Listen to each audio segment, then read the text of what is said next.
Chers participants, nous vous souhaitons la bienvenue à ce webinaire dédié aux solutions VSAT avec un focus sur le site survey, le déploiement et la maintenance dans de nombreux contextes, notamment hors des zones couvertes par la fibre optique et les réseaux GSM. L'accès à une connectivité fiable demeure un véritable défi. Pourtant, ces zones restent stratégiques pour les activités économiques, qu'il s'agisse des services publics, des projets industriels, miniers, agricoles ou humanitaires. Donc, les solutions VSAT s'imposent alors comme une alternative incontournable pour garantir une connectivité continue, indépendante des infrastructures terrestres. Toutefois, leur efficacité repose sur une approche rigoureuse, une étude de site précise, un déploiement conforme aux standards et une maintenance proactive. À travers ce webinaire, nous souhaitons partager avec vous les bonnes pratiques et les retours d'expérience nécessaires pour réussir vos projets VSAT, même dans les environnements les plus isolés et contraignants. Avant de débuter proprement dite la session, nous vous rappelons quelques modalités pratiques pour le bon déroulement. Les micros des participants sont maintenus en mode écoute afin de garantir une meilleure qualité sonore. Nous vous informons aussi que la session est enregistrée. Les liens vous seront partagés avec le mail de remerciement. Et afin de maintenir une interaction très dynamique tout au long de cette session, une pause dédiée aux questions sera organisée à la fin de chaque phase de présentation. Vous pourrez poser vos questions à la fin. Vous pouvez également poser vos questions dans le chat. Elles seront abordées lors de ces moments d'échange.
Christophe, Oui, papa, couper ton micro.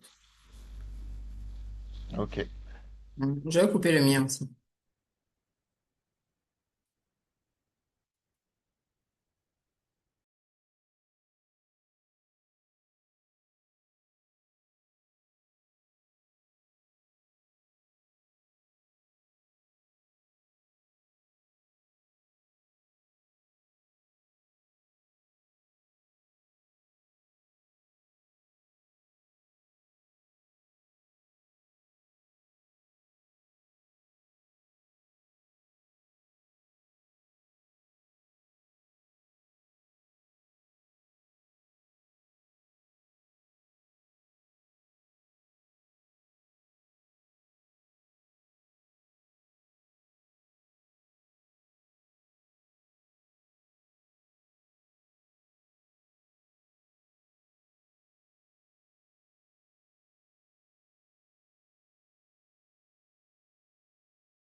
Christophe? Christophe? Ah, oui, Oui, je vais commencer à laisser entrer les gens. D'accord? oui, ok. D'accord. Donc, si tu veux me dire quelque chose, c'est mieux que tu utilises le WhatsApp professionnel. J'ai mon téléphone à côté. Bonjour, bonjour. C'est qui? On m'entend? Oui, on t'entend. Et là, on va ouvrir pour les participants. Allô? Pascal. Pascal?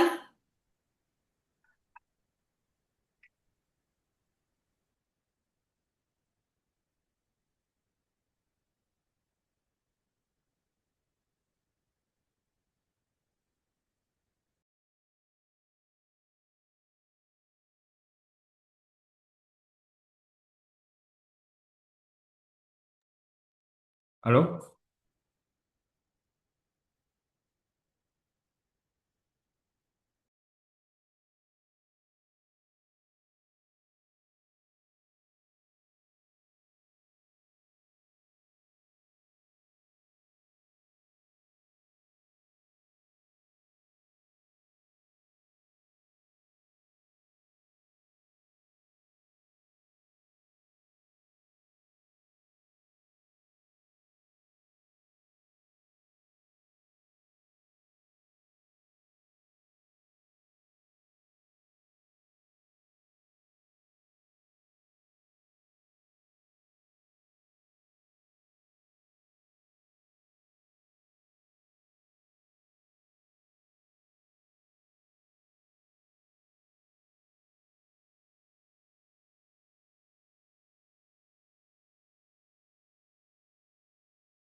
Bonjour à tous. Bienvenue.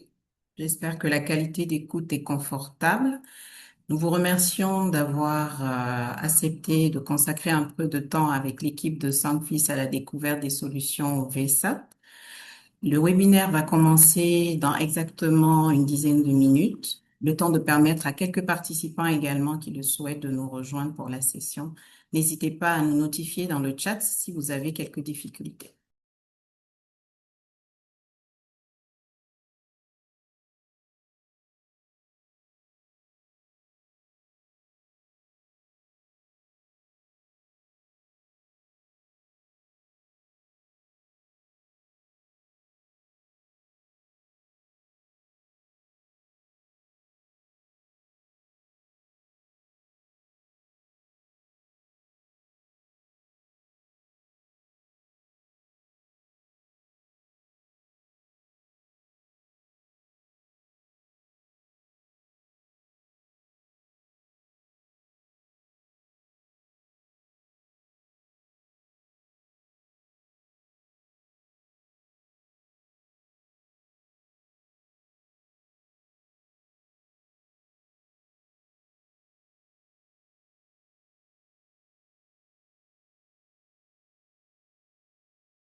Bonjour et bienvenue à tous. Merci de participer à ce webinaire. La session commencera dans quelques minutes, le temps de permettre aux derniers participants de pouvoir se connecter. Merci de nous confirmer dans le chat si vous avez la moindre difficulté, audible ou tout autre.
Merci à tous les participants qui viennent de nous rejoindre encore quelques minutes avant le début de cette session sous le thème Technologie VSAT, site survey, déploiement et maintenance que l'équipe de Sankfi se propose de vous présenter et échanger avec vous.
Bonjour à tous et bienvenue à ce webinaire dédié à la technologie VSAT et sur lequel la Sanfis souhaite également échanger pleinement avec vous et donner quelques propositions de valeur sur son expérience dans le domaine. Donc, avant de débuter la session, nous rappelons quelques modalités pratiques pour que tout se passe bien. Les micros de participants donc sont maintenus fermés en mode écoute pour garantir une meilleure qualité sonore. La session est également enregistrée. Nous vous partagerons le lien d'enregistrement dans les mails de remerciement que vous recevrez à la fin de la session. Afin également de maintenir une interaction assez dynamique tout au long de ce webinaire, une pause dédiée aux différentes questions sera organisée à la fin de chaque phase et nous vous permettrons également de laisser dans le chat vos différentes questions pour permettre d'y répondre. Webinaire sur la technologie VSAT, survey, déploiement et maintenance. Il est important en fait de rappeler quel sera le chronogramme de cette journée. Le chronogramme après l'introduction, ce sera l'étude de site proprement dite sous le thème CERT Survey, l'installation ou déploiement de la VSAT, la maintenance donc d'une station VSAT et vos questions-réponses. Il est important de rappeler que dans de nombreux contextes, notamment hors de toute zone de couverture par fibre optique ou réseau GSM ou BLR, l'accès à une connectivité fiable demeure un véritable défi. Donc, pourtant, dans ces zones, vous retrouvez des accès stratégiques qui sont nécessaires pour les activités économiques, les services publics, les projets, qu'il s'agisse d'un projet industriel ou minier, agricole ou aussi humanitaire. Donc, les solutions VSAT s'imposent alors pour permettre en fait d'avoir une alternative incontournable pour garantir une continuité de service indépendante des infrastructures terrestres qui ne sont donc pas disponibles dans ces périmètres.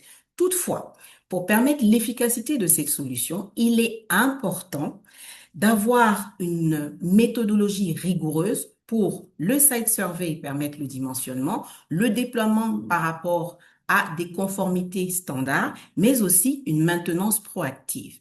Nous rappelons que cet ensemble de technologies sont quand même régies par un secteur de régulation qui est l'ARCEP pour le cas du Burkina Faso et qui donne un certain nombre de lois et de démarches à suivre avant l'installation de ces types de solutions.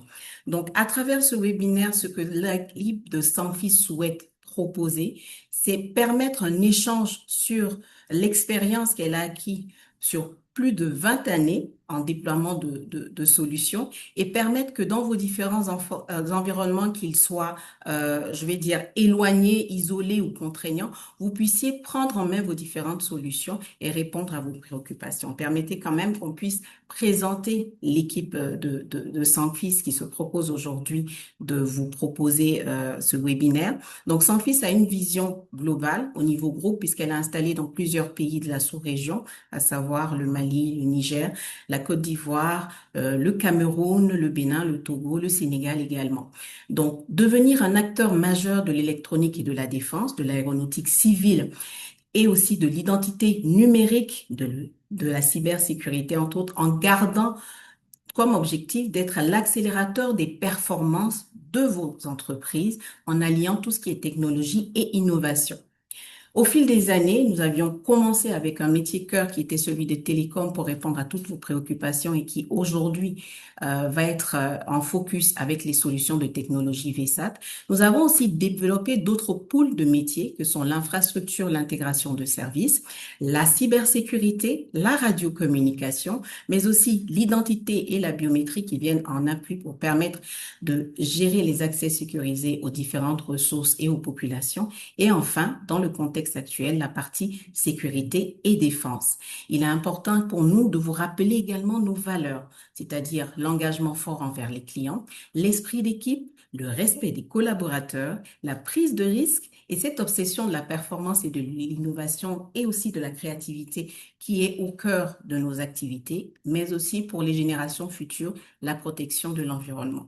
Sur ce, si vous permettez, l'équipe de Sanfis a délégué spécifiquement aujourd'hui Monsieur Apo Christophe, qui est responsable production et support, qui totalise au sein de l'équipe 20 années d'expérience en termes de déploiement de technologies radiocommunication, mais aussi télécom. Christophe, est-ce que Oui, Christophe m'entend? oui, D'accord. je vous Donc, entends je très vais bien. sur ce te passer la parole pour rentrer Ok, dans le vif du sujet sur le webinaire du jour. ok. Merci encore, Madame Bado, pour cette brillante introduction. Je me nomme Monsieur Akbokwasi Christophe. Je suis responsable production de support à Sanfis Faso. Je vais partager, voilà. Tout le monde voit Je le partage. confirme que c'est visible. Ok, Éventuellement, si des participants ont quelques difficultés, qu'ils n'hésitent pas à nous écrire dans le chat. ok. Donc, comme dit, nous allons poursuivre avec, nous allons développer cette présentation en commençant par l'introduction qui portera sur la technologie VSAT. Alors, il faut dire que, un instant, voilà, il faut dire que la VSAT, la VSAT même, c'est un acronyme. Mais Et tu en vois. anglais, allô? En anglais, Very Small Aperture Terminal. En fait, ce qui veut dire la plus petite station terrienne. Alors, comme dit en introduction, elle répond à des attentes bien précises. C'est-à-dire là où la connectivité est quasi inexistante, les VSAT peuvent vous offrir cette connexion à haut débit et elle répond aussi dans beaucoup de domaines d'activité. Oui, beaucoup de domaines d'activité en passant de l'éducation, de services bancaires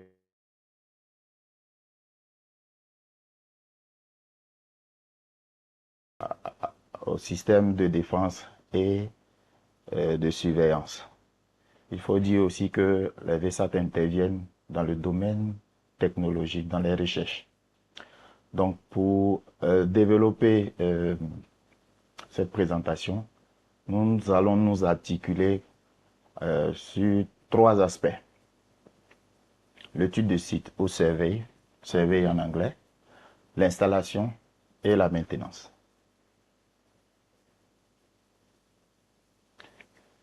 Alors, il faut dire que l'étude de site est la partie la plus importante. Je ne sais pas si vous voyez la diapo. Oui, je Ok, confirme, c'est bien ok, visible. d'accord. L'étude de site est la première partie du déploiement des solutions VSAT.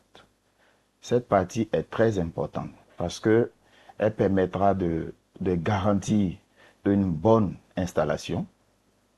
Et qui dit bonne installation dit un service de qualité pour répondre à tout ce qu'il y a comme attente.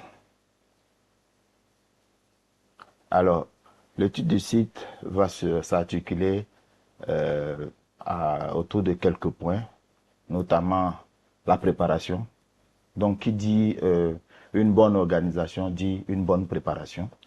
Ensuite, la visite du site elle-même. Et après la visite du site, les données que nous avons recueillies, nous devons les analyser. Et ensuite, nous allons répondre par un rapport d'étude de site. Alors, au niveau de la préparation de l'étude de site, il faut dire que la préparation se fait avec des outils. Il faut avoir des outils. Il faut avoir un bloc-notes, la boussole, le GPS, les inclinomètres, l'appareil photo. Et puis, souvent, le fournisseur satellitaire va vous donner un formulaire d'étude du site, puisque l'étude du site aussi, le fournisseur satellitaire en a besoin. Voilà, pour s'assurer que le service qu'il va déployer répond vraiment à vos attentes. Le compas et le multimètre. Alors, au niveau client, les informations dont nous avons besoin, c'est ses coordonnées GPS, sa localisation, ses besoins. Quand on dit besoin, c'est-à-dire qu'est-ce qu'il attend de cette connexion-là. Voilà. Pour quelle activité a-t-il vraiment besoin de cette connexion? Cette information va nous permettre de mieux calibrer la solution qu'on veut fournir au client. Ensuite, le type de service. Il faut dire qu'au niveau VSAT, on a des bandes de fréquences. Alors nous allons voir ça un peu plus bas. La bande de fréquence KU, KA ou C-band. Ensuite, le débit souhaité. Ensuite, le plan du site. Un toit, l'immeuble, un bâtiment, un rez-de-chaussée. On a besoin de toutes ces informations-là. Ensuite, on regarde aussi l'environnement. On verra un peu plus bas pourquoi l'environnement est très très important. Au niveau de l'opérateur satellitaire, je dirais que c'est beaucoup plus les coordonnées sur la position de son satellite. Quand je dis son satellite, les opérateurs ont plusieurs satellites. Donc, en fonction de notre position, il y a un satellite bien précis sur lequel notre station va se connecter. Donc, vous avez les outils un peu plus à gauche ici. Voilà, tous ces outils-là sont nécessaires à la collecte d'informations durant l'étude de site. Alors, la visite de site proprement dite. La première des choses, c'est de rentrer en contact avec le client, le responsable du site. Parce qu'il est, il est mieux nanti, mieux informé. Il a toutes les informations dont vous avez besoin pour l'endroit où vous voulez installer, où la station doit s'installer. Il pourra vous donner les informations sur le bâtiment, les canalisations, le passage de câbles. Au niveau de l'énergie, oui, l'énergie est très, très, très, très capitale. Parce que sans énergie, la station ne pourra pas fonctionner. Et il faut l'énergie sécure et ondulée. Sécure, c'est soit des systèmes de panneaux solaires, soit un groupe électrogène. Ensuite, on va passer à la phase de rédaction du rapport. Et après, on passera à la décision finale.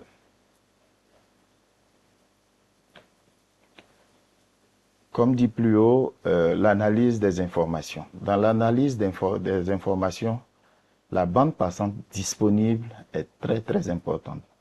L'opérateur peut être uniquement en bande K, uniquement en bande C ou uniquement en bande KU, pardon. Ou alors disposer même de ces trois types de bandes de fréquence. Ensuite, le type de transmission qu'on va choisir. On verra, on va analyser aussi la couverture satellitaire, c'est très important. Au niveau du client, principalement les exigences du client et puis la réalité du terrain en fonction des données que nous avons eues. La réalité du terrain, c'est quoi? C'est un peu l'aspect géographique. Est-ce que le client est dans une zone boisée? Est-ce que le client est dans une zone où il y a beaucoup d'immeubles? Est-ce que le client est sur une surface plane? Donc, c'est un peu ces informations-là dont on a besoin. Ce qui est aussi crucial, c'est les installations radio-électriques aux alentours du client qui pourraient être susceptibles de créer des interférences. Donc, durant l'étude de site, toutes ces informations-là doivent être collectées. Alors ici, nous allons voir un peu les différentes bandes de fréquences. Comme vous le voyez à l'écran, il y a plusieurs bandes de fréquences allant des bandes en EIF jusqu'à la bande des EHF. EHF, c'est extra haute fréquence en fait. Donc nous nous situons dans la bande des hautes fréquences de 3 MHz à 30 MHz. Il faut dire que la bande C est autour des 3,7 à 4,2 GHz. C'est dans cette bande de fréquence qu'elle le met. La bande KU, 10,7 à 12,75 GHz. La bande KA, de 20 à 30 GHz. Donc, comme vous pouvez le voir, les bandes de fréquences partent du plus bas vers le haut. Et la bande C est la bande sécurisée, qui est plus résistante aux intempéries. C'est pourquoi elle est la bande la plus chère à l'utilisation. Donc aujourd'hui, les bandes K et les bandes KU sont les plus moins chères, mais elles résistent moins aux intempéries. Si vous avez remarqué, pour ceux qui ont les, les stations en Canal+, dès qu'il y a des nuages même, ben, les images commencent à, à, à craquer. Voilà. À craquer, à se stopper. La fluidité de l'image n'est plus la même. Donc, ces stations-là émettent dans la bande KU. Alors, nous allons parler des types de transmission. On entend par type de transmission la position orbitale des différents satellites. Les satellites, il faut dire que il y a les satellites naturels. Je prends un exemple, la Lune. La Lune est un satellite naturel de la Terre.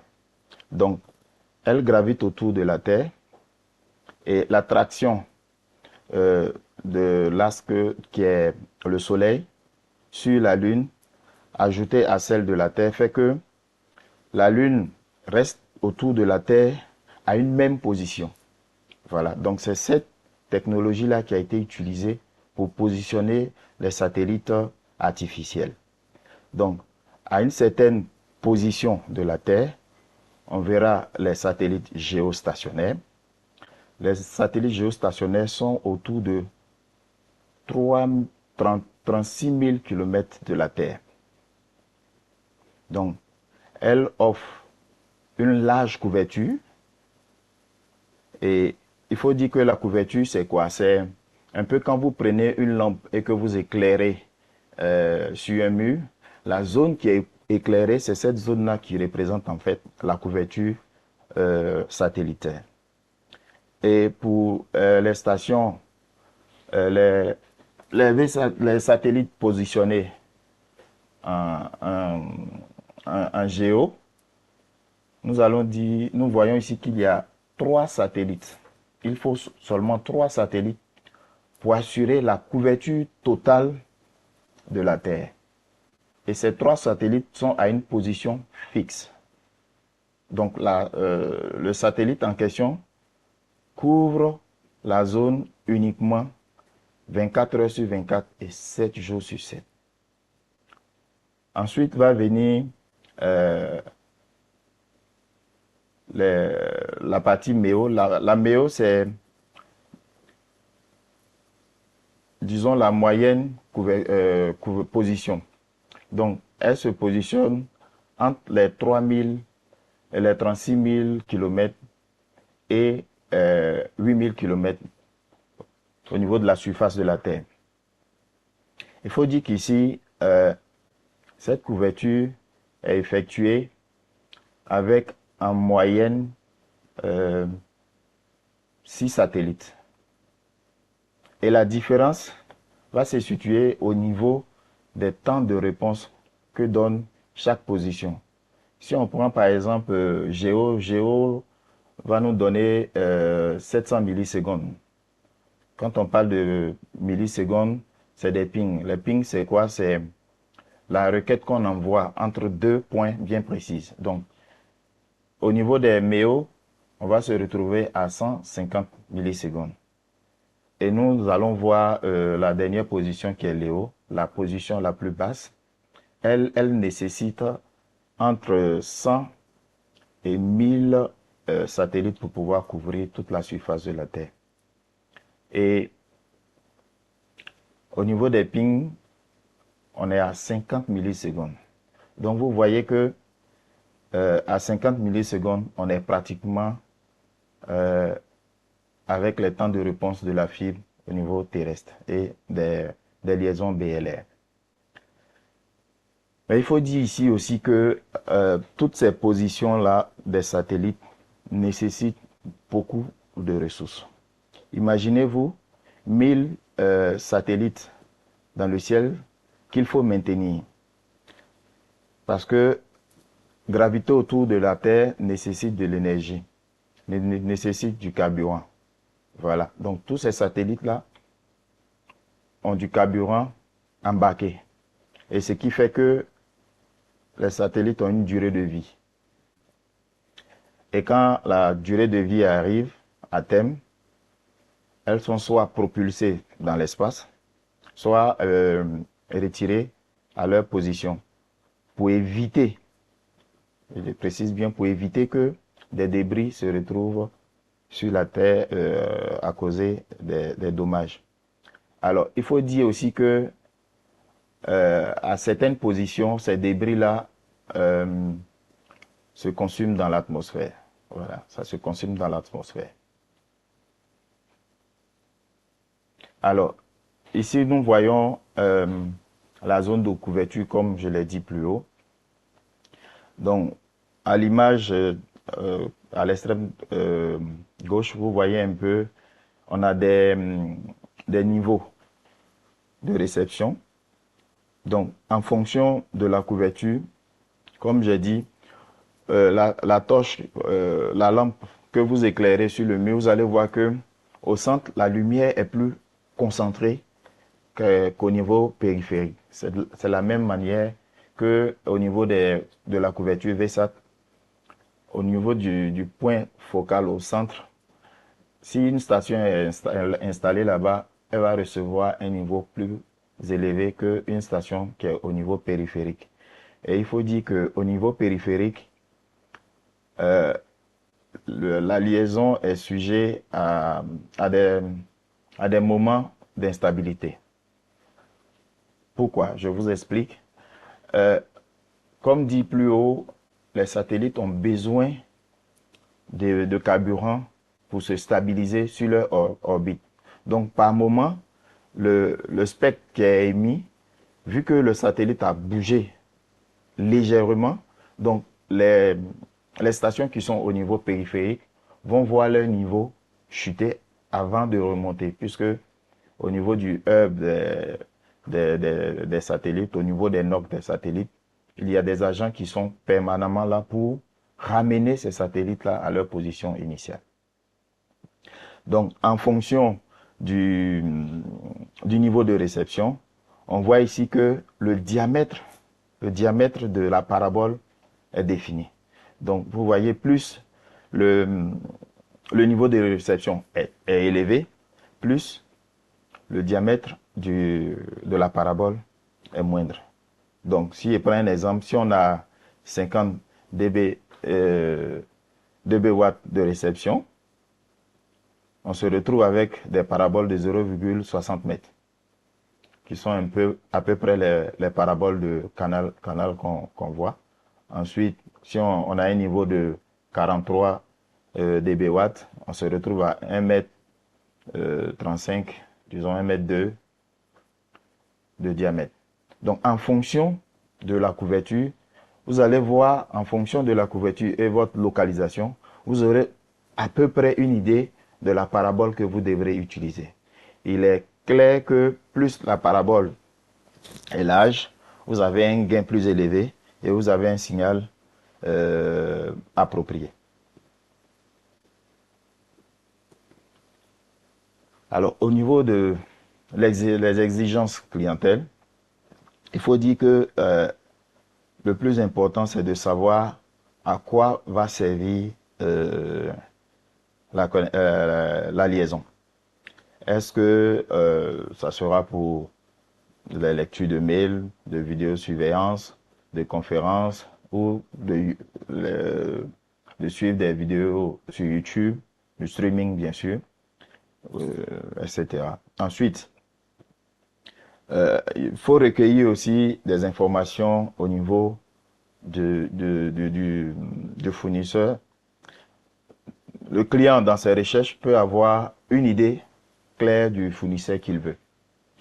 Donc, il est très important d'avoir ces informations-là. Le client peut vous dire, moi, je veux aller sur la solution NewTek, par exemple, ou la solution iDirect, ou la solution Comtech. Je veux faire uniquement du streaming, ou je veux faire uniquement de l'envoi de données. Donc, toutes ces informations sont très, très importantes. Et aussi l'emplacement souhaité. Est-ce que le client souhaite que sa station soit dans la cour? Il souhaite que sa station soit sur le toit, sur la dalle. Parce que il faut noter que au niveau des fournisseurs, la distance entre la station et le modem est très très importante. Puisque le câble a une qualité de transmission. Donc au-delà de la longueur souhaitée, il y a des pertes.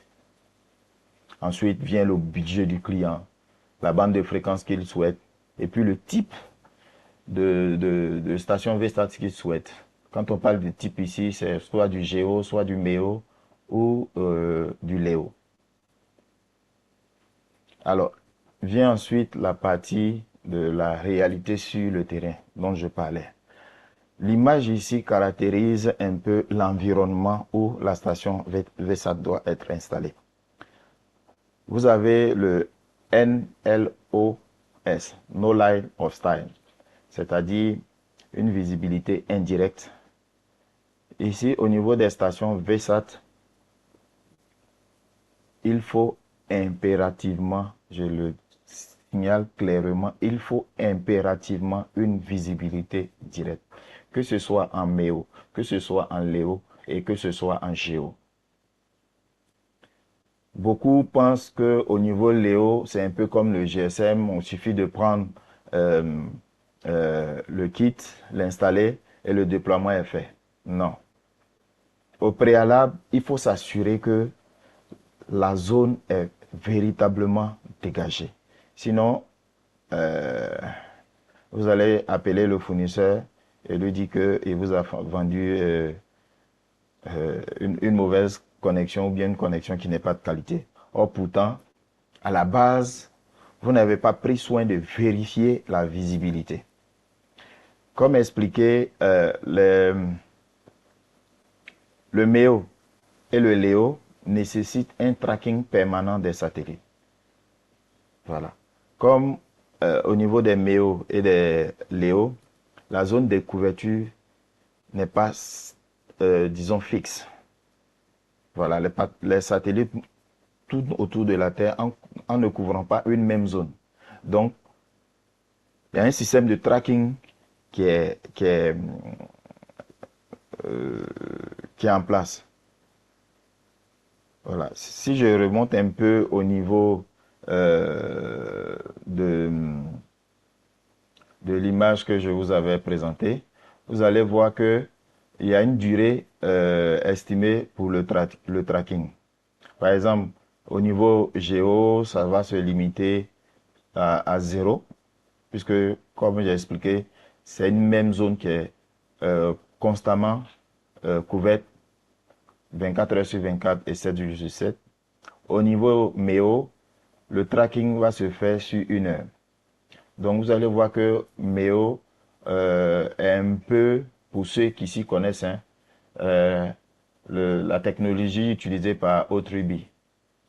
O3B, c'est Over 3 billion. C'était un projet de Telsat qui voulait connecter 3 millions de personnes. Donc, le système Autribi utilise en général deux stations. Une station en stand-by et l'autre station en train de traquer le satellite. Dès qu'il arrive au bout, celle qui est en stand-by reprend le tracking. Donc, ça dure 1 heure de temps. Ensuite, le Léo, le tracking dure environ 10 minutes. Voilà, environ 10 minutes. Donc, le système MEO, le tracking, si vous êtes à côté de la station, vous allez voir la station bouger constamment. C'est la même chose pour le système MEO.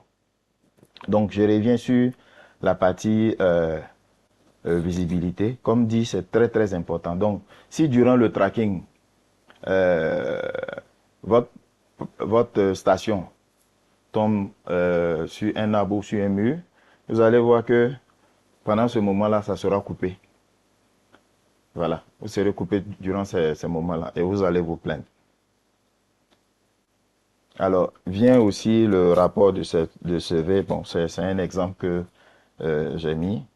Il y a plusieurs données un peu plus bas. Donc, l'ingénieur ou le technicien qui va aller faire l'étude de site doit renseigner vraiment méthodiquement et avec assurance ces données-là. Cela va permettre à l'opérateur d'avoir une idée de l'environnement, une idée de la position même du, de la station.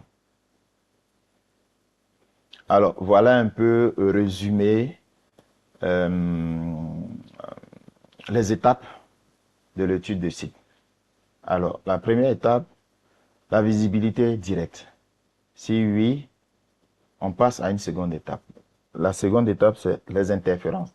Comme expliqué tout à l'heure, j'ai demandé à savoir, j'ai dit au niveau de l'environnement, on va regarder autour s'il n'y a pas des stations BLR installées qui peuvent perturber au niveau fréquentiel la station.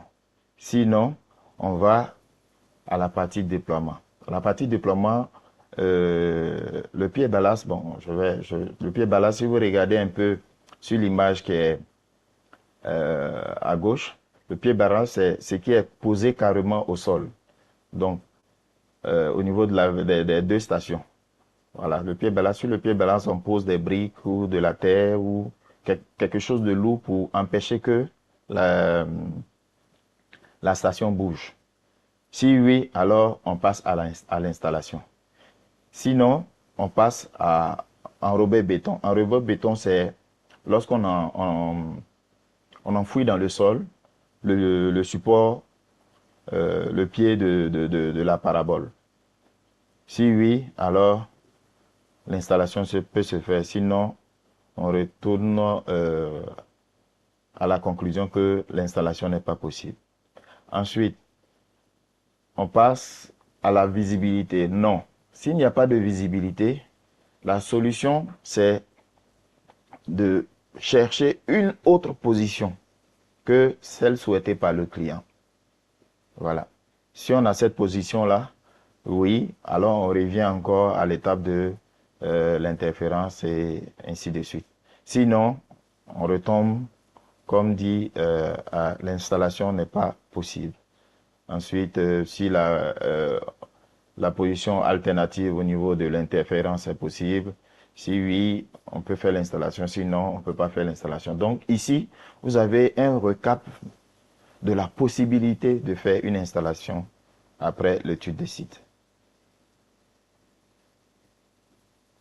Alors, ensuite vient maintenant la partie installation. Alors, dans la partie installation, il faut dire que on doit tenir compte rigoureusement de ce qu'on a recueilli au niveau de l'étude des sites. C'est très, très, très, très important. Ensuite, la parabole elle-même, si ce n'est pas au niveau MEO, non, au niveau LEO, oui, LEO, la parabole est plus facile à déployer. Mais au niveau MEO et GEO, la parabole nécessite une petite connaissance. Voilà. Ou alors, vous avez le manuel d'installation que vous pouvez utiliser. Donc, toute installation doit se planifier. Voilà, elle doit se planifier, comme on l'a fait dans le cadre de l'étude de site. Nous allons savoir quel type de parabole il faut installer, le câble à utiliser. Ensuite, voir la mise en service, l'alignement, et puis la configuration réseau et les tests. Donc, au niveau du déploiement, il faut tenir compte de ces étapes-là.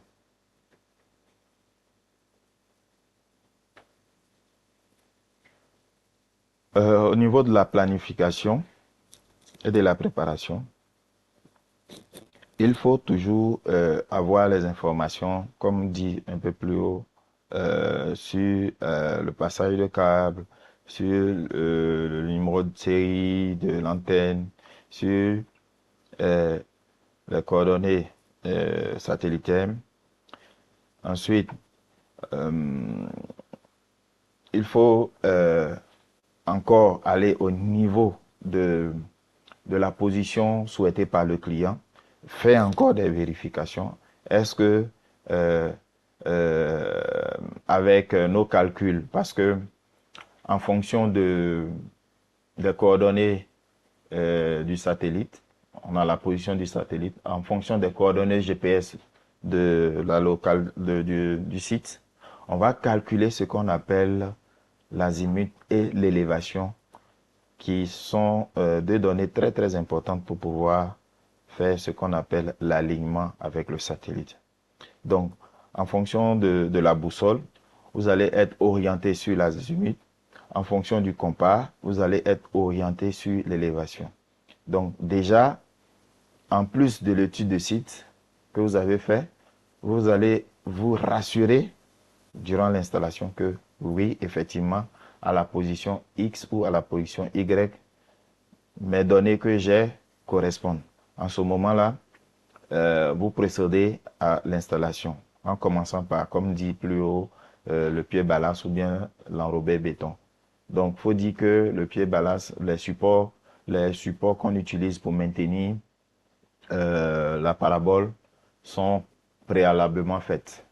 Voilà, en fonction du poids de la parabole. Voilà, il y aura des dimensionnements à faire au niveau des briques pour déposer. Ensuite, au niveau de enrobé béton, bon, on va arriver un peu plus bas, vous allez le voir. Il y a les normes, voilà, qu'il faut respecter pour ne pas que en période hivernage, votre parabole se retrouve au sol. Ensuite, on va encore vérifier la source d'énergie, se rassurer que tout y est. On va aussi regarder au niveau du câble, au niveau du modem, le routeur. En fait, il faut faire un checking de tout ce que vous allez utiliser pour vous assurer que tout y est. Les connecteurs à utiliser, le type de câble à utiliser. Est-ce que l'impédance répond aux exigences de l'opérateur? Voilà, vous avez les deux images à gauche pour l'enrobé béton et puis pour le pied ballast. Comme vous le remarquez, un certain nombre de briques qui sont posées sur le support, le pied ballast, pour maintenir la parabole euh, au sol. Alors, toutes ces études-là sont aussi valables pour une station mobile. Quand je parle de station mobile, je parle des camions mobiles où vous voyez des stations VESA qui y sont installées. C'est valable. Voilà, c'est valable. Et il faut dire que là-bas, il y a un système de tracking qui est fait automatiquement, un peu comme sur le, le système Otrubi, voilà, surtout sur les camions mobiles. Donc, l'opérateur va vous fournir tout ce qu'il faut pour pouvoir faire un tracking automatique pour le déploiement. Alors, on en vient au câble. Alors, le câble est très, très, très, très important. Et les connecteurs. Dans ma modeste expérience, j'ai pu m'en rendre compte. Alors, vous allez voir, par exemple, la partie conducteur qui doit être du cuivre à 100% pour une bonne euh, connectivité. Mais aujourd'hui, sur le marché, on se retrouve avec des, des câbles dopés. Dopé, c'est quoi? C'est-à-dire, on prend du fer simple et on enrobe autour une petite film de cuivre. Alors, le technicien qui va prendre ce câble-là pensera que ce câble-là pourra faire son affaire. Mais au finish, quand il finit l'installation, il va se rendre compte que au lieu d'avoir 10 dBm, il se retrouve avec 5 dBm. Et malgré ses efforts pour améliorer même la qualité du signal, il n'aura pas un meilleur niveau que ce qu'il a. Juste à ce qu'il découvre que c'est le câble. Le connecteur, vous avez plusieurs types de connecteurs, les connecteurs F, N et BNC. Mais il faut dire ici que le connecteur doit matcher avec l'impédance du câble. Alors, si vous avez un connecteur qui fait du 75 ohms et que on vous a fourni du câble de 50 ohms pour que ça puisse marcher, vous mettez un connecteur qui a 75 ohms, vous allez avoir ce qu'on appelle un écho. Voilà, un écho, puisqu'il y a une différence d'impédance, donc le signal va venir, une infime partie du signal va traverser le connecteur et l'autre partie va retourner sous forme de perte d'énergie. Et là, vous allez vous rendre compte, comme j'ai dit, le signal, au lieu d'avoir un signal optimum, le signal sera très, très, très faible. Et il faut dire aussi que il y a des opérateurs qui refusent carrément que il n'y ait pas un brin supplémentaire à poser sur le bout du câble avant de le mettre dans le connecteur. Parce que quand on utilise le câble, le bout du câble comme le brin final, il y a des pertes qui se font. Alors vous avez ici quelques connecteurs utilisés au niveau des VSAT, comme j'ai dit, les types N, les types BNC, euh, les types F, mâle et femelle bien sûr. Mâle, c'est ce qu'il y a un pin au milieu. Femelle, c'est ce qui n'a pas de pin, mais plutôt le pin pénétrant. Donc, il faut tenir vraiment compte de, de ces connecteurs-là, de leurs caractéristiques, de leur impédance surtout, avant de les utiliser sur des modems VSAT. Il faut dire aussi que ce qui est beaucoup plus souhaité, c'est des connecteurs SETI.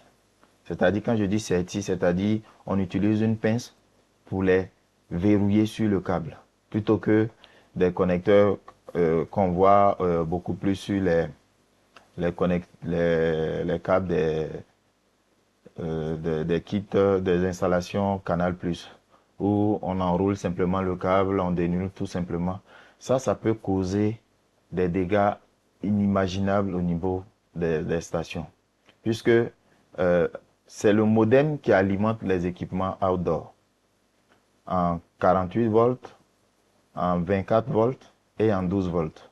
Donc, si au niveau des connecteurs, il y a ce qu'on appelle une continuité qui est faite, alors vous allez voir que il y a une masse qui est produite. Et en général, celui qui part, c'est le modem. Après vient les équipements LNB et BUC. Alors, la mise en service. Il faut dire que pour la mise en service, la plupart du temps, l'opérateur va vous fournir les paramètres du modem.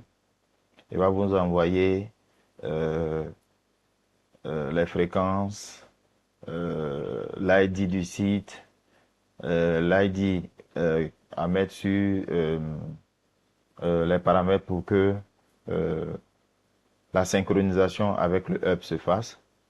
Donc, toutes ces informations-là seront fournies par le fournisseur. Et par défaut, hein, la majorité des modems, on l'adresse en 192.168.0.1. Et puis, comme mot de passe admin. Voilà.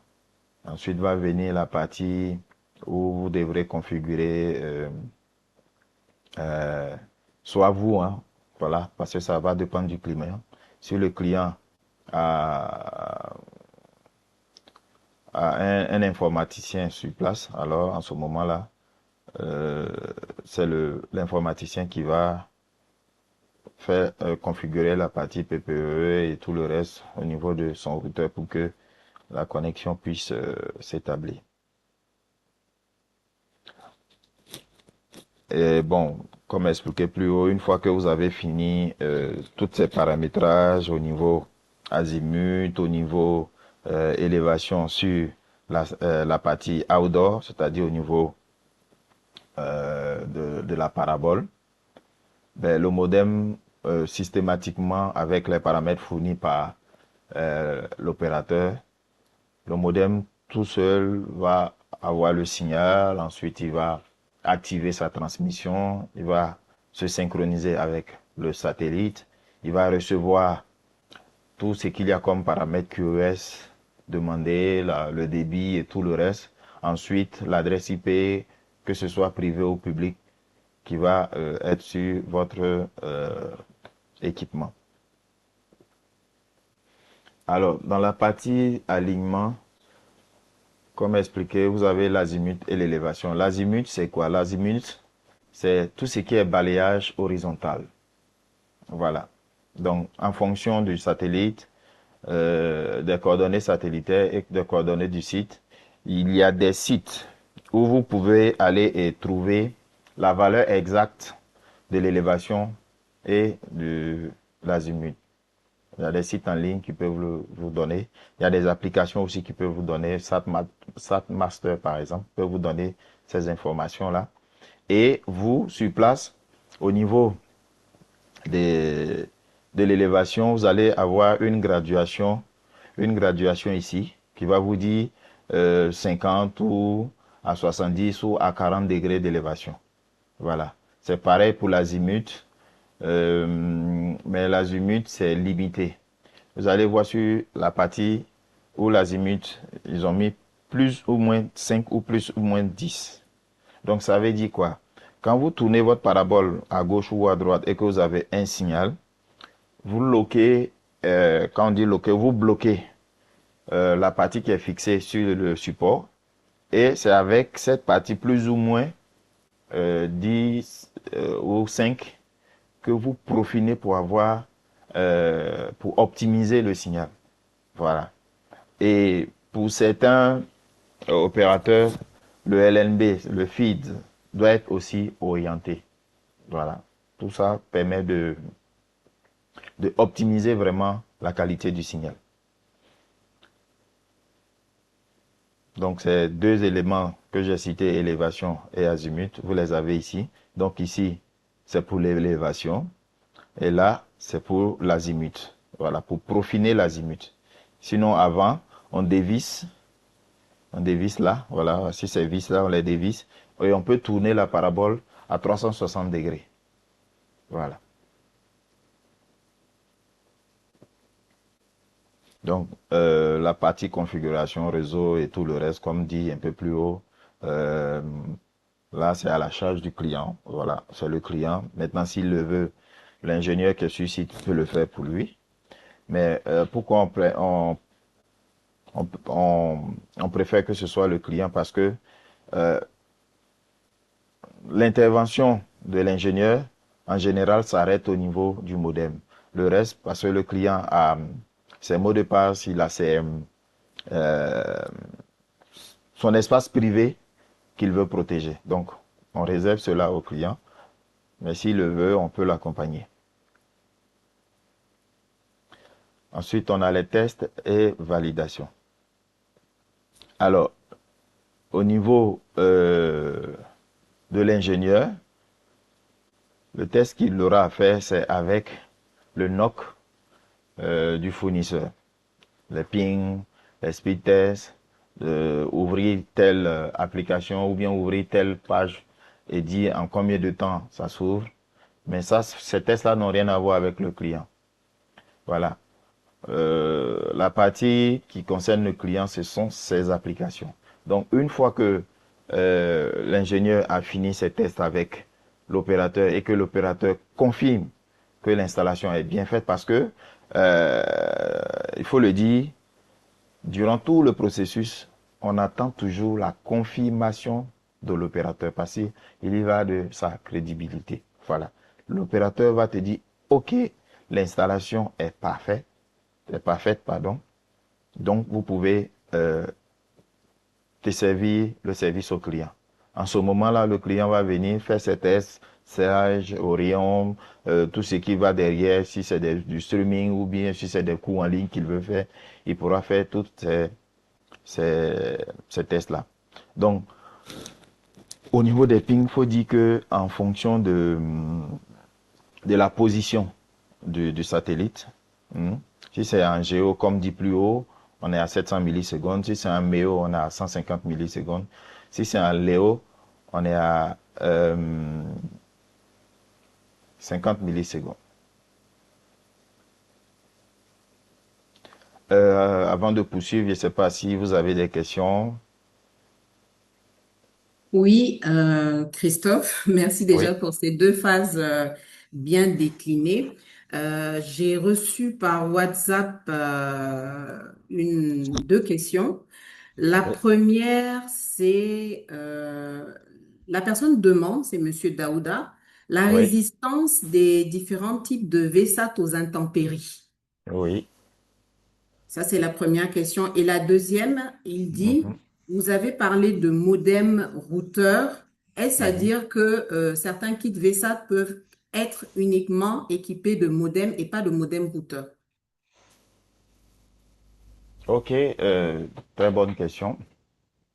Alors, au niveau de la résistance aux intempéries, comme expliqué plus haut, l'idéal serait d'avoir la bande C.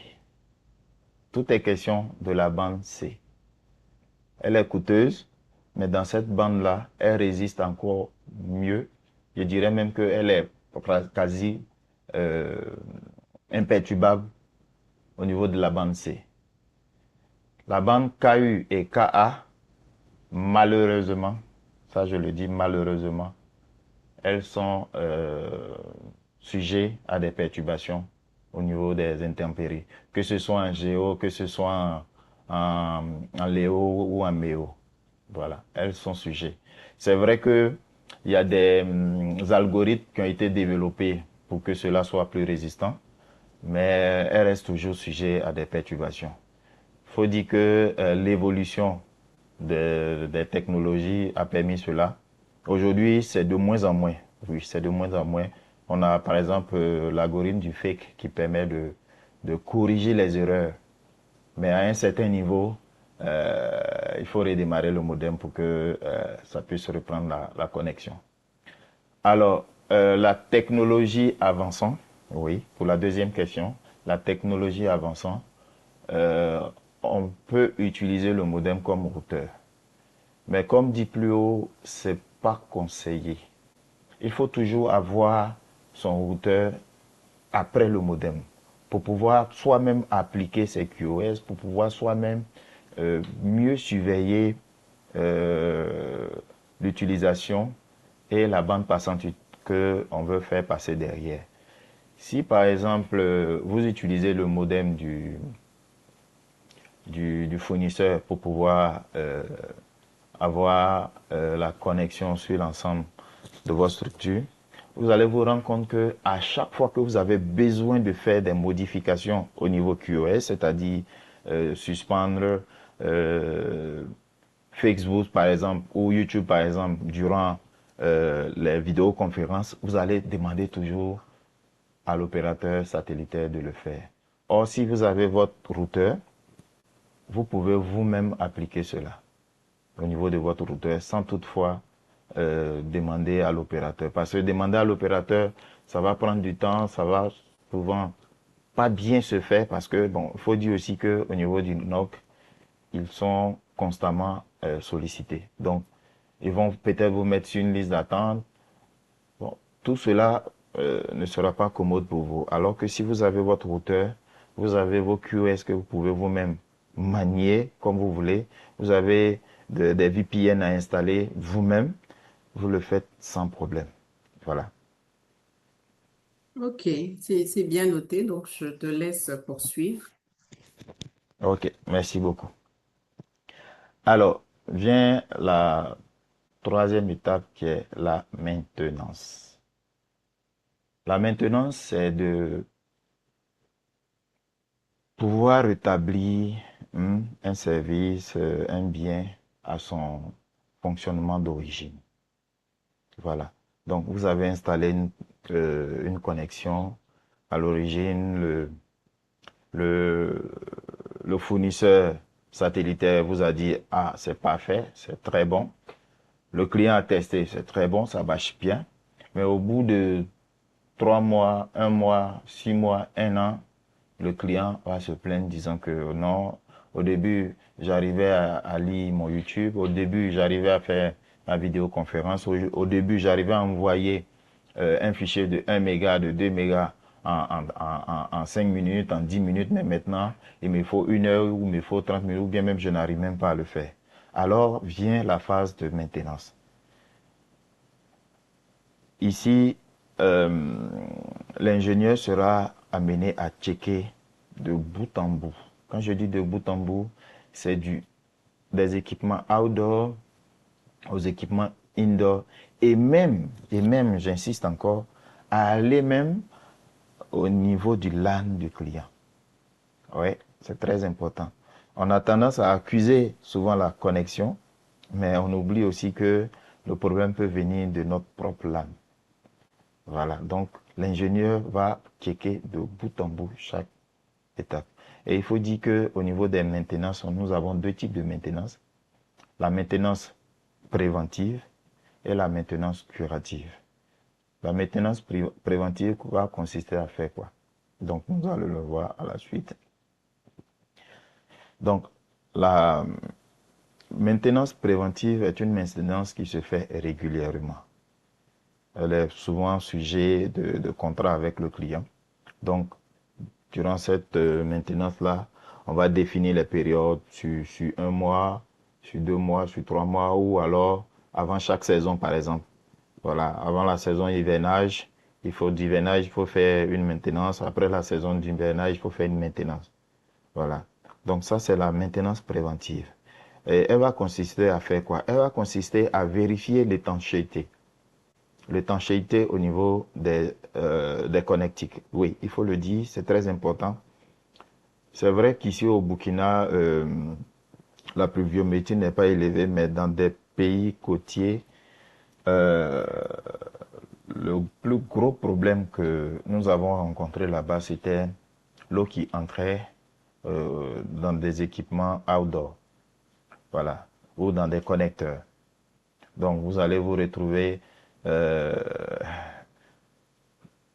à faire le checking et vous voyez qu'il y a l'eau dans le connecteur. Et comme dit plus haut, ben, le câble envoie de l'énergie pour alimenter le LNB et le BUC. Le LNB, c'est au niveau de la réception.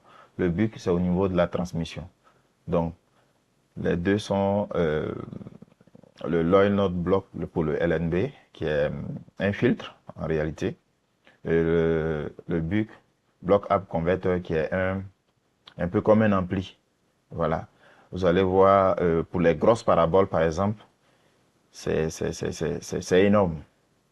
C'est énorme. Pour les grosses paraboles qui sont au niveau du hub, le LNB ne change en généralement pas. C'est toujours la même chose. Mais le BUC change. Donc le BUC change en fonction de la capacité, en fonction du type de station installée. Si la station installée va servir pour un hub, par exemple, Le bucle, en plus du bucle, on va mettre un ampli pour amplifier le signal et pour que ce soit plus fort. Donc, comme dit, il faut vérifier le connecteur, vérifier le câble, vérifier l'étanchéité, euh, le câble même. Il faut le vérifier, comme dit, il faut vérifier l'alimentation, nettoyer le feed. Le feed, c'est la partie qui ressemble au tambour au niveau des équipements outdoor. Il faut le nettoyer. Voilà. Euh, Au Cameroun, je suis arrivé sur un site, le client se plaignait qu'il n'avait pas de connexion. Ben, il s'est avéré que euh, toute la membrane du fibre était recouverte comment dire, de moisissures. Vous voyez la moisissure verte là, voilà. Toute la membrane était recouverte de cela. Et ça avait coupé la connexion. Donc, un simple nettoyage et la connexion est revenue. Donc, il faut dire que la maintenance préventive, elle est très, très, très, très importante. Rarement, au niveau du hub, on a eu des soucis. Et au niveau des satellites. Dans tous les cas, au niveau des satellites, c'est rare parce que on a la durée de vie du satellite. Donc, tant que le satellite est toujours en orbite, on n'a pas de problème. Au niveau du hub, je pense que le paquet est mis par le fournisseur. Et à chaque fois qu'il y a une maintenance ou il y a un problème, on avise toujours. On avise toujours d'avance. Voilà. Donc, c'est pour dire que la maintenance préventive est très importante. Ensuite, la maintenance curative. Alors, au niveau de la maintenance curative, c'est lorsqu'une panne est survenue. Et quand elle survient, en général, c'est le client qui appelle pour dire je n'ai plus de connexion. Et en ce moment-là, le NOC rentre en jeu. Voilà, le NOC c'est qui? Le NOC c'est votre fournisseur. Je ne parle pas du fournisseur satellitaire, pardon. Je parle de votre fournisseur que vous avez contacté, par exemple, sans fixe, voilà, pour vous délivrer le service. Donc, c'est à son niveau qu'il doit avoir un NOC qualifié qui va vous poser un certain nombre de questions. Et en fonction de ces questions-là, on aura une idée de l'origine et de la source de la panne. Voilà. Donc, on aura une idée. Ce qui va permettre à l'ingénieur qui doit aller intervenir, c'est vrai qu'il faut toujours avoir ce qu'on appelle des experts. Ça, c'est très important. Donc, pour ceux qui nous suivent et qui ont des stations VSAT qui fonctionnent actuellement, il est très, très, très, très important d'avoir des équipements spares. Des équipements spares, c'est quoi? Savoir un deuxième modem, un deuxième LNB, un deuxième BUC, des connecteurs, et puis à la limite du câble. Voilà, à la limite du câble. C'est très important de les avoir. Parce que ce soit curative ou préventive, parce que durant la maintenance préventive aussi, on peut déceler des anomalies. Il faut avoir ces experts-là pour pouvoir les remplacer. Ça, c'est très important. Et l'ingénieur qui va faire la maintenance, il faudrait que celui qui a fait l'installation lui communique, ce qui est très important, lui communique le backup du modem ou les sauvegardes de la config. Au pire des cas, c'est vrai, il peut les demander à l'opérateur satellitaire, mais c'est plus idéal que ce soit celui qui a fait l'installation ou même la même personne qui a fait l'installation qui fasse la maintenance curative. Donc, alors, les bonnes pratiques. Les bonnes pratiques, comme j'ai dit plus haut, il faut avoir un SLA avec votre fournisseur. Ça vous protège. Voilà. Beaucoup ont peur de signer des SLA, mais c'est très important. Ça vous protège dans quel cas? Parce que dans le SLA, vous allez définir pas mal de choses. Et ça se fait en accord avec votre fournisseur. Là-bas, vous pouvez dire, je ne veux pas avoir des downtime de 2 jours. Je ne veux pas avoir des downtime d'1 heure. Si vous avez signé cela avec votre opérateur, votre fournisseur, pardon. Dès que le lien est down, ben, vous restez tranquille. C'est à lui de se débattre pour que la connexion soit rétablie dans les délais, puisque vous avez signé un SLA. Voilà. Donc dans le SLA, vous allez définir pas mal de choses. Ensuite, comme dit, il faut avoir un NOC, il faut avoir des experts.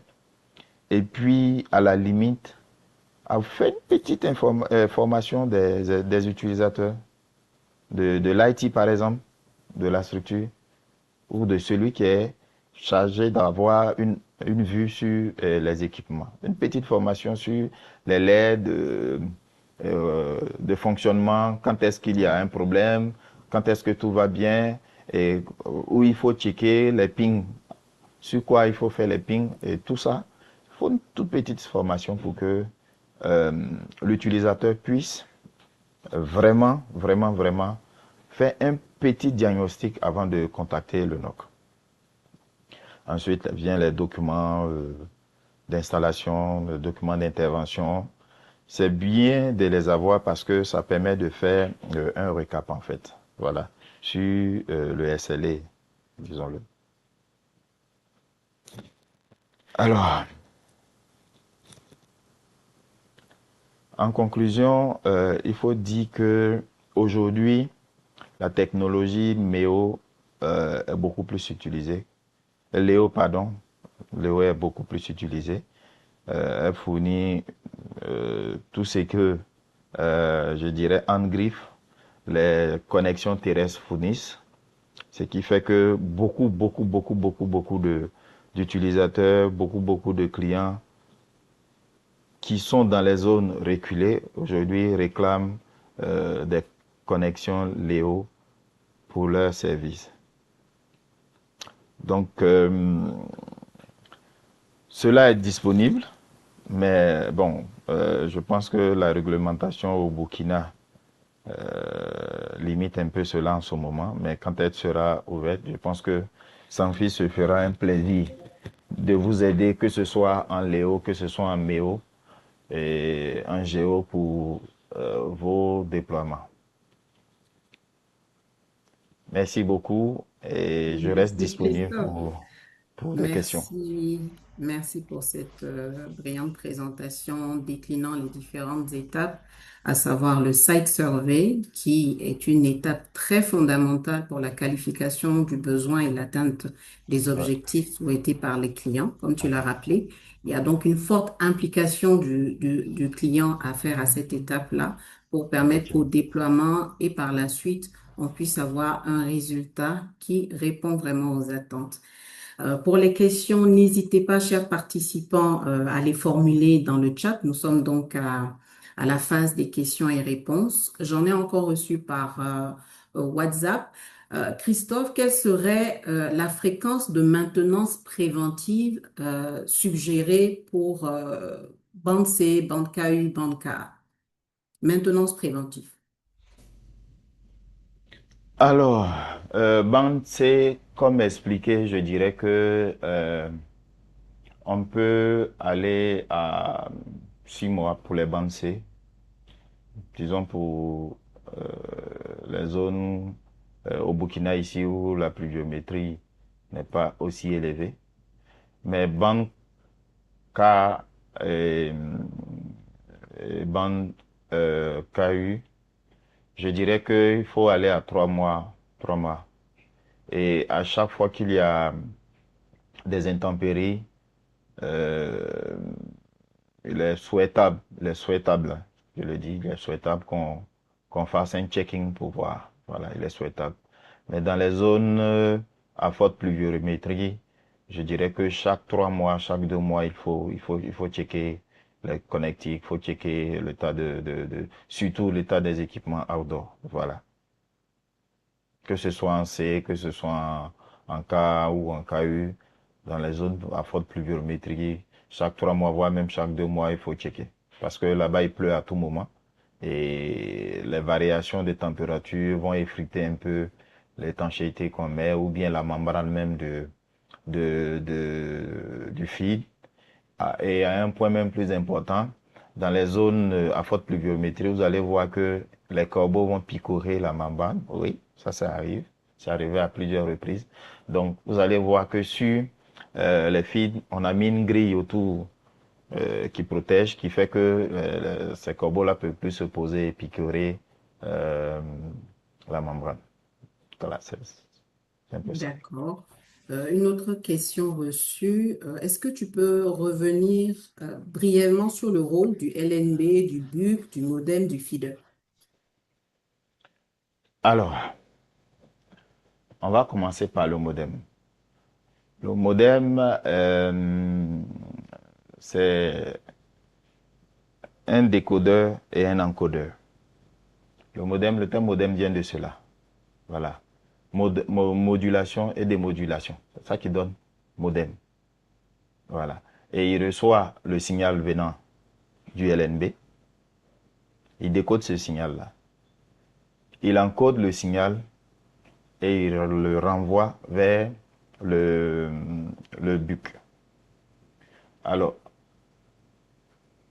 il faut dire que en transmission, pour ceux qui ont fait un peu euh, l'informatique au début et puis les télécoms, on a un point A et on a un point B.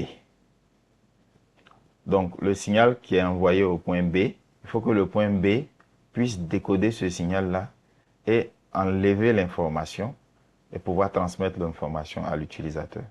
Donc c'est le même cas de figure, c'est la même chose en ce qui concerne le système VSAT. Donc au niveau du hub, il y a des modems qui y sont et le satellite n'est qu'un miroir. Le satellite n'est qu'un miroir. Le satellite ne transforme rien. Il ne modifie rien. Donc le signal est part du hub, à travers les bucs du hub bien sûr. Donc c'est ça le rôle du buc, c'est d'encoder, d'amplifier et d'envoyer vers le satellite. Donc au niveau du satellite, il y a aussi un LNB, il y a aussi un buc qui lui à son tour va décoder le signal, l'encoder, l'amplifier et le ramener vers les stations terrestres qui sont les utilisateurs. Donc, au niveau des stations utilisateurs, vous allez voir que si vous prenez un LNB en C-band sur un signal qui vient en KU-band, vous n'allez rien avoir. Et vice-versa. Si vous prenez un LNB, même en KU, qui n'a pas l'oscillateur local, le LO, si vous prenez le LNB, il y a le LO dessus, l'oscillateur local qui permet de décoder l'information qui est différent de ce que le fournisseur satellitaire a demandé, mais vous n'allez pas avoir le signal. Donc, ce n'est pas n'importe quel LNB qu'on utilise pour une connexion satellitaire. Ce n'est pas n'importe lequel. Et ce n'est pas non plus n'importe quel modem qu'on utilise pour une connexion satellitaire. C'est comme je le dis, l'opérateur satellitaire qui va vous demander de prendre au niveau des stations des iDirect X3 par exemple, ou de prendre des NewTek MDM 2010. Mais si vous prenez un autre type de modem ou un autre type de LNB, vous n'allez pas recevoir. C'est pareil pour la transmission. Si vous ne prenez pas les bucs, le buc qu'il faut, puisque l'opérateur satellitaire va vous dire prenez un buc de 2 watts. Voilà, un buc de 2 watts en C-band avec, bien entendu, les oscillateurs qu'il faut, le LO. Voilà, un LO de 49 par exemple. Et vous prenez un buc de 1 watt avec un LO de, disons, 50 ou bien 52. Vous allez mettre quelque chose, mais l'opérateur ne va pas recevoir. Donc c'est pour dire que de bout en bout, le codage, l'encryptage doit être la même. Ça doit être la même chose. Il ne suffit pas de prendre n'importe quel buc ou n'importe quel LNB et puis dire que non, je vais établir une connexion. Non. Voilà. Ok, d'accord, bien noté. Donc, je rappelle que le thème du webinaire de ce jour, c'est technologie VSAT, Site Survey, déploiement et maintenance. Monsieur Sidi Lamine Diakité a posé sa question, mais s'il est en ligne, il peut la poser en live. Monsieur Sidi, vous avez la parole.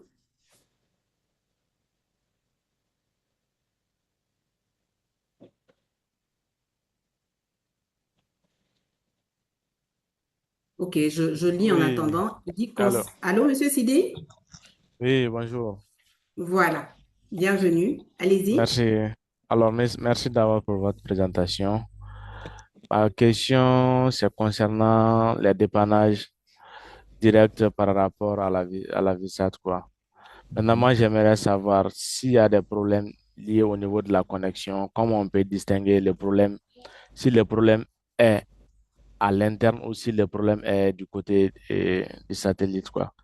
Ça, c'est la première question. Et aussi, j'aimerais savoir les tests à effectuer avant d'aller directement contacter les fournisseurs, quoi. Les tests locaux qu'on peut faire. Voilà, ce sont les deux Ok, questions que je voulais poser. d'accord, bien noté. Christophe? Oui, Merci. ok, très bonne question. Merci encore. Alors, comme dit, normalement, lorsque le technicien finit de faire, ou l'ingénieur finit de faire son installation, il devrait vous fournir quelques lignes de commande ou quelques tests à faire pour, au cas où il y a un problème. Déjà, dans votre LAN, il faut déjà vérifier si vous touchez votre gateway. Votre gateway, c'est votre passerelle.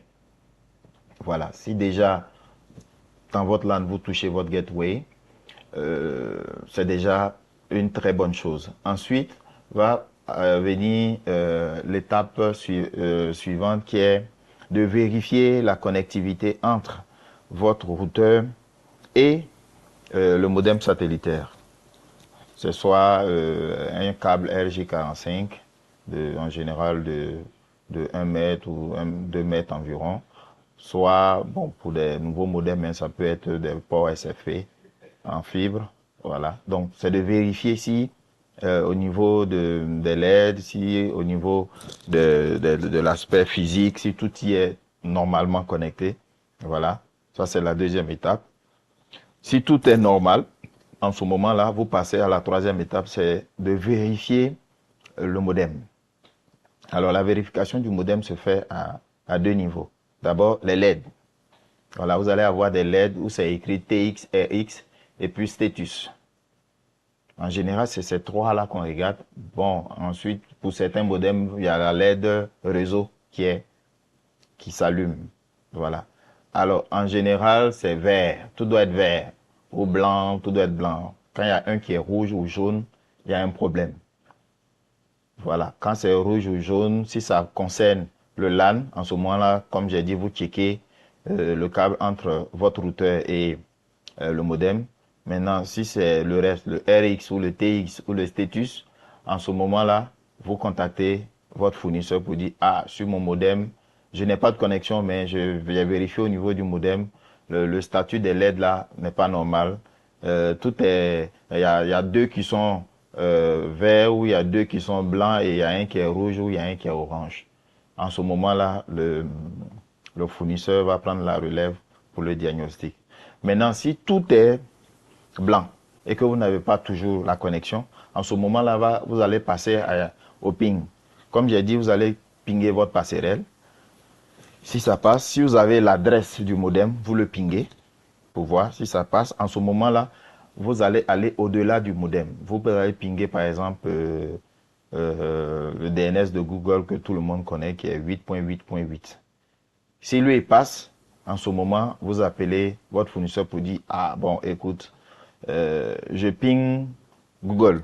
Là, vous n'allez pas donner les détails de tout ce que vous avez eu à faire. Vous lui dites simplement que vous pingez Google, mais vous n'arrivez pas à ouvrir une page.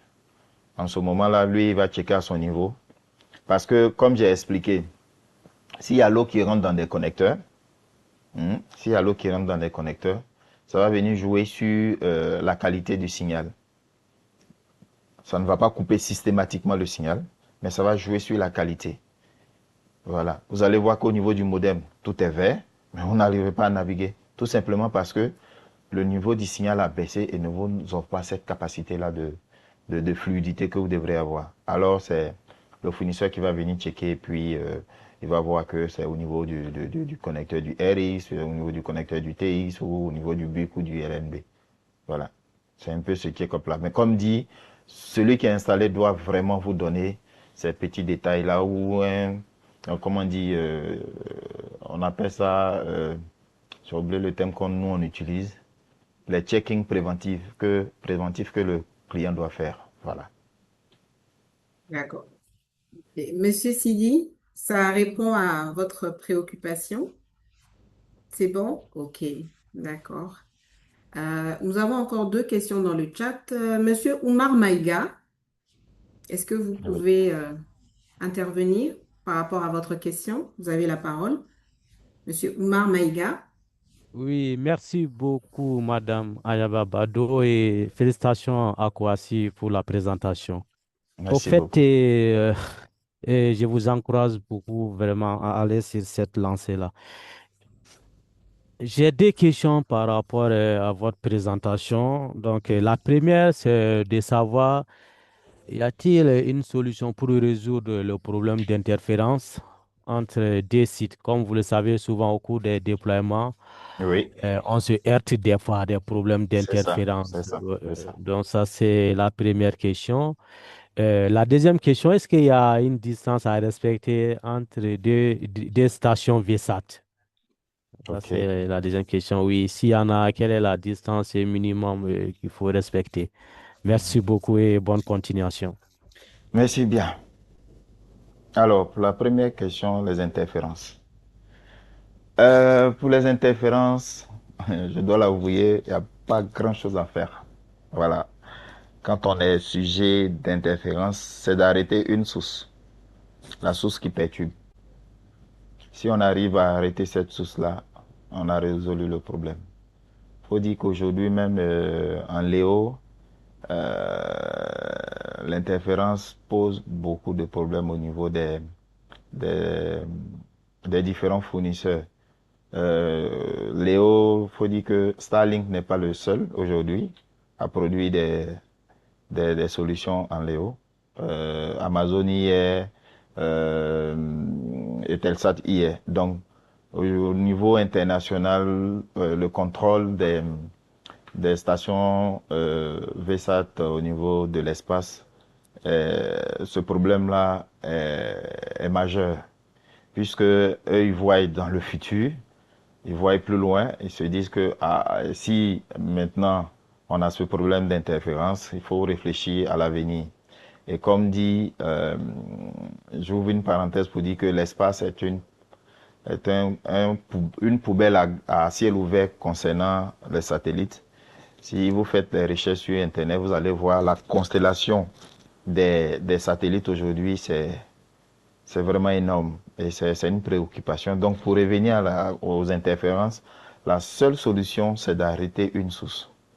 C'est d'arrêter une source. Ensuite, pour euh, ce qui concerne deux stations VSAT installées côte à côte, à vrai dire, c'est, ça n'a pas de problème.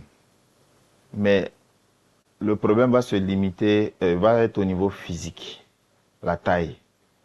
Voilà, c'est la taille et puis la position. Sinon, ça ne gêne pas qu'ils soient côte à côte, vu que leur champ, le plus important, c'est le champ.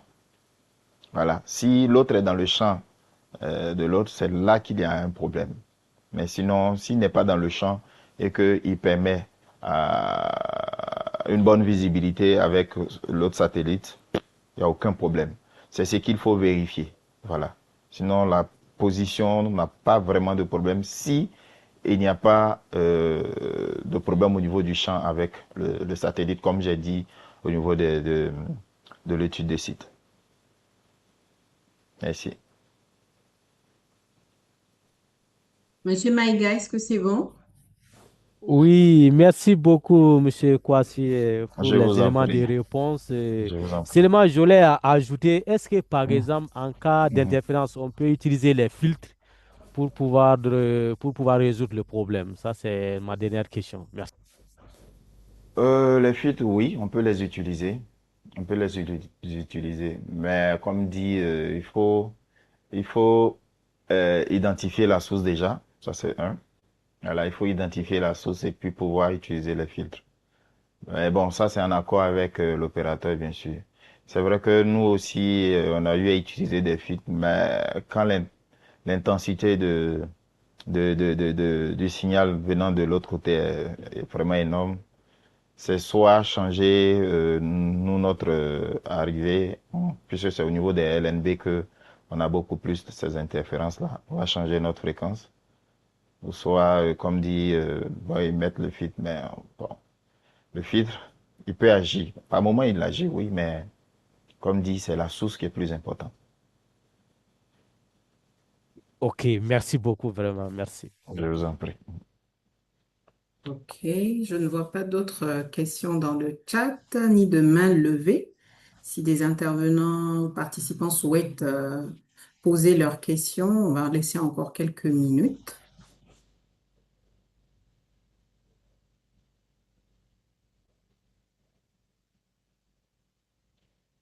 Donc, Christophe, c'est le cas quand même de rappeler que normalement, l'importation de tout équipement VSAT est assujettie à une procédure préalable auprès de Ah oui, l'ARCEP.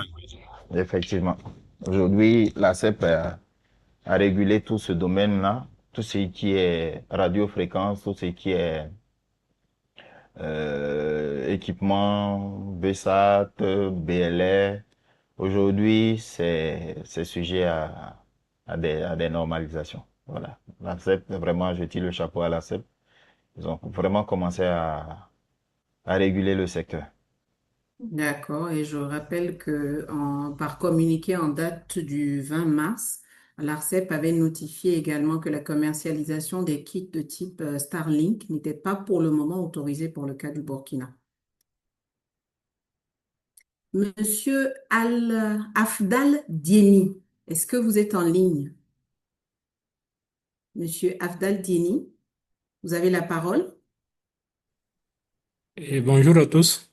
Bonjour. Et je crois que ma question, Monsieur Oumar Maïga l'avait déjà posée, D'accord, c'était Ah, concernant les d'accord. interférences. Ok, ok. d'accord, ok. Donc maintenant, j'aimerais savoir, Monsieur Christophe, Oui, d'après vos expériences, oui. quelles sont les différentes étapes que vous suivez pour gérer les interférences? C'est vrai que vous avez dit qu'il faut éteindre une source, Mhm. mais avant d'éteindre, il faut d'abord l'identifier. D'abord, d'après de votre expérience, comment Mhm. vous gérez ces cas-là? Ok, merci beaucoup pour votre question. Alors, la première des choses, c'est au niveau du niveau de réception. Voilà, c'est le signal que vous recevez. Donc, à l'origine, après votre installation, vous recevez, je dirais, 12 dB, hein. Et puis, le client vous appelle à, bon, je n'ai plus de connexion. Alors, naturellement, quand vous allez venir, vous allez faire votre checking sans problème. Parce qu'il faut quand même isoler tout ce qu'il y a comme possibilité, câble, connecteur, modem, tout, vous vérifiez tout. Si tout est bon maintenant, c'est au niveau du signal, au niveau de la réception. Vous allez voir que elle est très instable. Elle va passer de 12 à 10, à 5, à 7, après elle remonte. Et si vous avez un analyseur de spectre, ça c'est très important. J'ai oublié de le mentionner. Vous allez voir que dans les outils d'installation, j'ai j'ai- j'ai- j'ai parlé de cela. Si vous avez un analyseur de spectre, vous arrêtez votre modem et vous vous branchez sur votre LNB avec l'analyseur de spectre. Et vous allez voir que le signal, le signal émis par le satellite sera soit submergé ou intercalé avec le signal venant de, comment dire, de la source de perturbation. Et en ce moment-là, si vous avez, comment dire, votre licence d'exploitation, ou bien si votre opérateur, votre fournisseur a sa licence d'exploitation, et qu'il a déclaré la station au niveau de la CEP, parce que c'est très important, il faut déclarer la station au niveau de la CEP. Vous pouvez maintenant aller voir la CEP et dire, bon, ma station, je l'ai déclarée tel jour, ma licence, elle court toujours, j'émets dans telle fréquence, vous le savez très bien, mais avec preuve appui, vous faites vos captures, vous venez avec, vous dites, voilà, je remarque qu'il y a une telle source qui émet à à tel niveau et qui me perturbe. Alors, vous avez fait votre part de travail, la CEP va faire le reste. C'est à la CEP de traquer et d'identifier l'origine de la perturbation et de demander à ce dernier où sont vos licences, où sont vos déclarations, où sont. Si ce n'est pas le cas, il peut être on peut le poursuivre en justice. Voilà. Donc, l'analyseur de spectre est très important. Merci beaucoup. OK. Monsieur Afdal, c'est bon? Oui, c'est bon. Merci. D'accord. Je vais passer la parole à Monsieur Félix Sodon avec lequel nous allons clôturer les questions aujourd'hui. Monsieur Félix, vous avez la parole. Vous pouvez intervenir. Ok, bonjour tout le monde. Bonjour. Ok, moi je réponds au nom de Yen Félix Bonjour. au niveau de la Direction générale des douanes. Ok, Merci beaucoup pour l'invitation. merci. Et vraiment, il s'agit d'un thème vraiment très intéressant. Je vous en Merci prie. aussi pour la présentation. Mhm. Ok, ma question, bon, en fait, en fait, la première question, c'était de savoir est-ce que les équipements fournis, il y a un Mhm. routeur, bien sûr, et si et si ce routeur prend en compte le failover ou bien l'agrégation des liens, ou bien il faut forcément un autre routeur externe pour faire ça, pour faire le travail, en fait. Vous parlez quand le fournisseur ou l'opérateur satellitaire vous fournit un kit complet avec un routeur, c'est ça? C'est ça, c'est bien ça. Ok, ok. Bon, tout va dépendre du type de routeur fourni. Si ce routeur-là peut faire du failover, s'il ne peut pas, vous serez obligé de prendre un routeur supplémentaire pour faire le failover. Donc, tout va dépendre du routeur fourni. Et puis, je pourrais aller plus loin en disant que dans l'expression de vos besoins, vous pouvez indiquer cela. D'accord. Dire au fournisseur, je veux un routeur qui va me permettre de faire du failover. Et ils vont vous le fournir. Ok. Mm. Encore une deuxième question. C'est Oui, par rapport aux démarches vis-à-vis de l'autorité, en fait. Comment ça s'est oui, fait? Si, par exemple, la DGT décide, par exemple, de mettre en place un VSAT oui. pour garantir la connectivité de comment on appelle ça, des différents bureaux qu'ils ont. Comment ça va se Ok. passer? Comment ça doit se passer? Alors, il y a deux étapes. La première, vous passez par un fournisseur agréé qui est sans fixe Ok, et vous dormez tranquille. Je ne sais pas si vous me comprenez. Vous passez par un je vois. fournisseur agréé et vous dormez tranquille. Quand là c'est bien, vous présentez le nom des sans fixe. Ils vont aller vers sans fixe et puis vous dormez tranquille. Ensuite, Ok, la deuxième étape, c'est vous-même. Bien sûr, avec l'aide de sans fixe, on peut vous accompagner. Vous allez aller directement voir les autorités et faire une déclaration de vos différentes stations et avoir votre licence d'exploitation dans la bande de fréquence souhaitée. En ce moment-là, quand la CEP vient, vous traitez avec la CEP. Sans fils n'a plus rien à voir. Voici les deux ok, étapes possibles. d'accord. Mhm. Ok, je Merci pense que beaucoup. c'est bon. Merci beaucoup pour les éclaircissements. Merci. Merci bien. Mhm. Donc, merci vraiment à tous. Merci à Christophe pour le partage d'expérience. auquel il s'est prêté comme exercice aujourd'hui avec ses nombreuses années sur les technologies VSAT et diverses.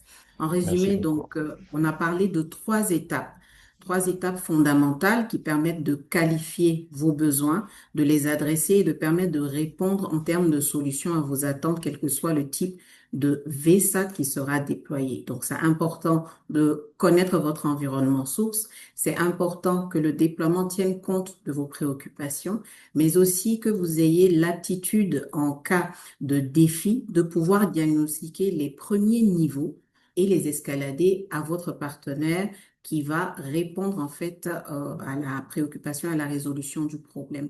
Donc, merci beaucoup pour votre participation aujourd'hui à ce webinaire sur la session Technologie VSAT, Site Survey, déploiement et maintenance. Nous avons noté avec beaucoup d'intérêt vos différentes questions. Nous sommes disponibles pour y répondre encore. Sachez que toute l'équipe de Sankfis, à travers ces différentes solutions, vous accompagne sur le déploiement de vos solutions métiers.